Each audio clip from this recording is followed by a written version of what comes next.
Hi everyone, I'm Michelle Coombs. I'm a physical therapist. Today we're going to continue talking about Hallux Valgus, also known as bunions. Now, if you haven't checked out my other video on Hallux Valgus Part 1, I go over what the condition is, potential causes, as well as the classification system for the severity of the deformity. I encourage you to take a look at that first. In this video, we're going to cover what current research says about our treatment options, as well as go over some treatment exercises and considerations. So what does current research say?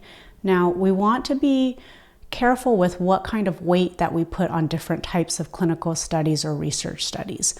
The ones that are the best quality are typically systematic reviews, meta-analyses, and randomized controlled trials.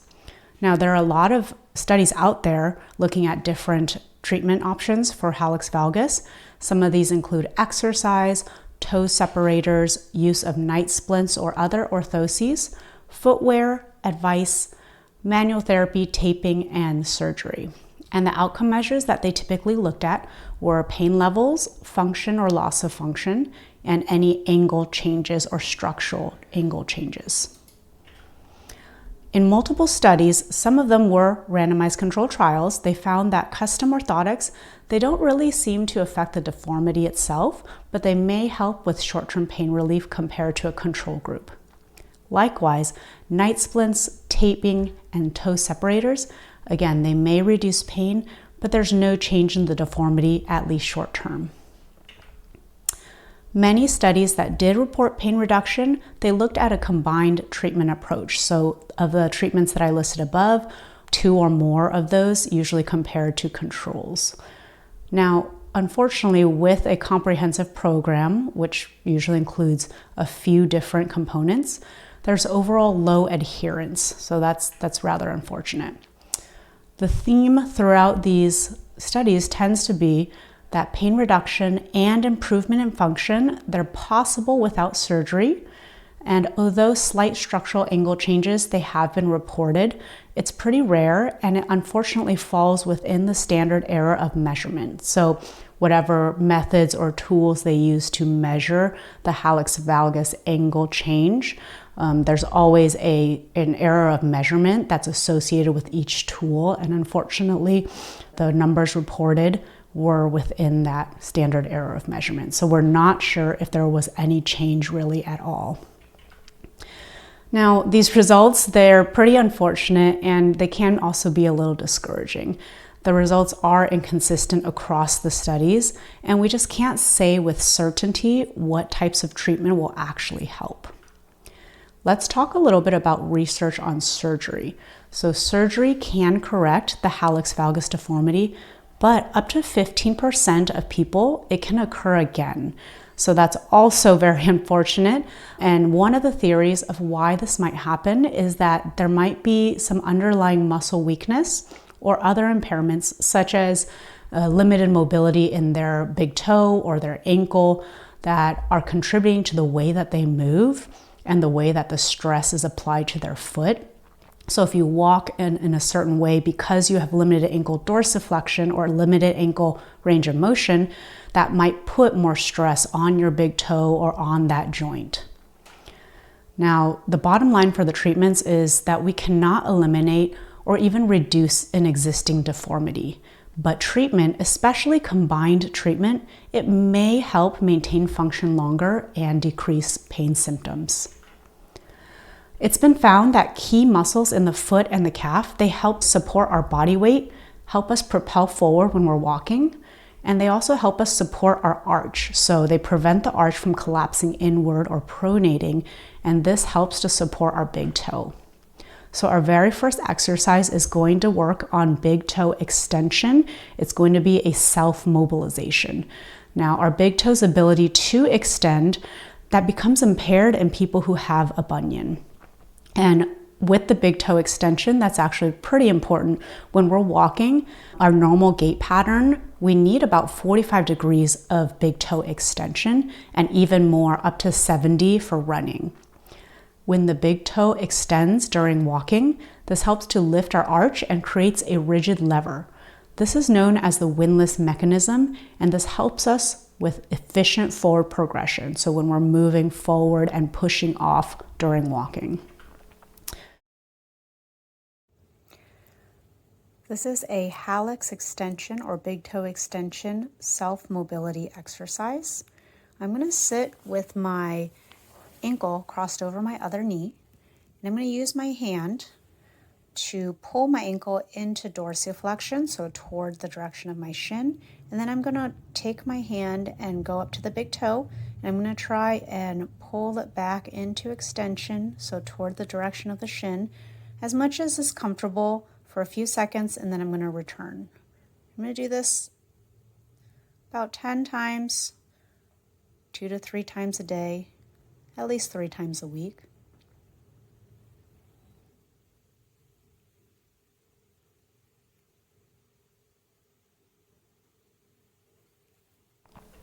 Our second exercise is intrinsic foot muscle strengthening. So intrinsic muscles are these little muscles that both originate and attach within our foot, and they're normally neglected during workouts, but they're actually vital to foot and arch stability. So weakness in these muscles, it may be associated with conditions such as plantar fasciitis, poor balance, which can also limit your activities that you're allowed to participate in, and it might for some increase their risk of falling. So this is a demonstration of the short foot exercise. Right now I'm using feedback, which is really helpful for beginners. I have a small crayon, you can use any sort of pen or pencil under the arch, and I have a band under the knuckle of my big toe. So this is going to tell me that I need to push down with my big toe knuckle to keep the band from coming up as I lift my arch. So I'm going to try to lift my arch off of the crayon slightly while keeping my toes on the floor. I'm not trying to, lift them up or even curl them, because then the band will come off. So I'm trying to basically push or pull my knuckle, my heel together to make a short foot. Okay, so here, and then I'm trying to lift the arch. We can hold this for 5 to 10 seconds. Initially, it's really hard to even activate for beginners, so just give it a try. But try to do it for 10 to 15 reps, 2 to 3 times a day, at least 3 times a week. This is a demonstration for alternating toe flexion and extension. So I'm going to be sitting, and I'm going to lift my big toe up while flexing my toes down, and then I'm going to alternate the position. So now my big toe's flexing and I'm lifting my other toes. And I'm just going to try and hold these positions for 5 to 10 seconds if I can, and alternate. I can do this 10 to 15 times, 2 to 3 times a day, and at least 3 times a week. This is a demonstration for the toe spreader exercise. This is a really good exercise, but it's very hard to activate initially for beginners, so just keep trying and eventually it does get easier. So our ideal exercise would be like this, spreading your toes apart. However, that's really hard for people initially, so to make it easier, you can start with your foot on the floor. You can plant your pinky toe and just kind of use that to spread your toes on the floor and hold that position. Likewise, you can also put your big toe and then spread them the other way. Again, as a beginner, your toes may not be able to go as far as mine, but just keep trying. You want to hold this position for 5 to 10 seconds, 10 to 15 times, 2 to 3 times a day. And ideally, over time, you should be able to then activate and try to spread those toes without the floor helping you.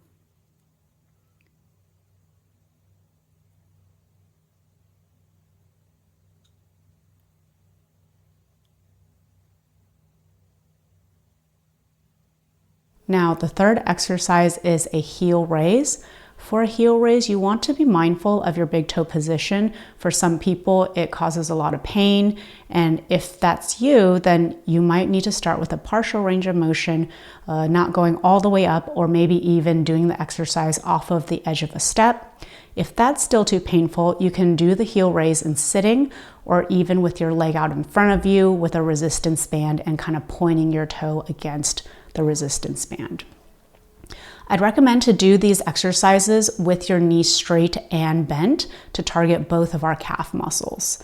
And remember, our calf muscles, they are very important to help us with push-off and forward progression when we're walking.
So for the heel raises, I would do these about 15 times, 2 to 3 sets a day, about 3 times a week.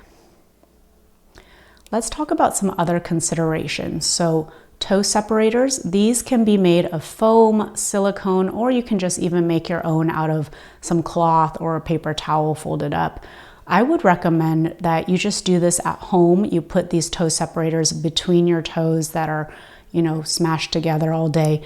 I would recommend that you put this on just at home when you're relaxing, maybe when you're sitting on the couch and your weight is not on your foot. It's important that there's a gradual increase in the time that you're using these. So if you're just starting out, maybe using them when you're sitting on the couch watching TV for 5 minutes, and then the next day add another 5 minutes, gradually working up to about 30 minutes twice a day. I usually don't recommend these for daytime when people are working and on their feet, just because I don't know how everyone's skin integrity is, and I don't want to introduce potential skin issues. Now remember, toe separators, these are a passive treatment, whereas if you're doing some of the other exercises we reviewed earlier, those are active treatments. Let's also talk about shoes with a wider toe box. This tends to allow for natural toe splaying, which is when your feet hit the ground and the weight allows it to naturally spread out. If you have a wider toe box, this allows for that without the toes feeling like they're squished.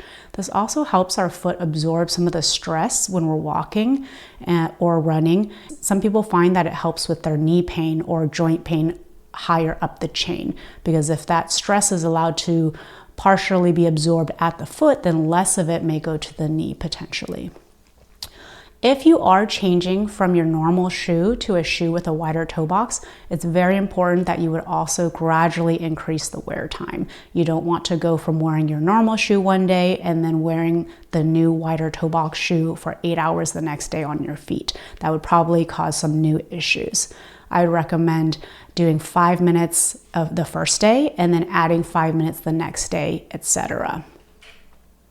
Now, if you need a certain shoe for work, it's important that when you're not at work to spend time reversing the position. So when you're at home, again, you could use a toe separator when watching TV, when resting, and doing those exercises to promote your muscle strengthening. You can also practice walking around barefoot at home or in a safe environment.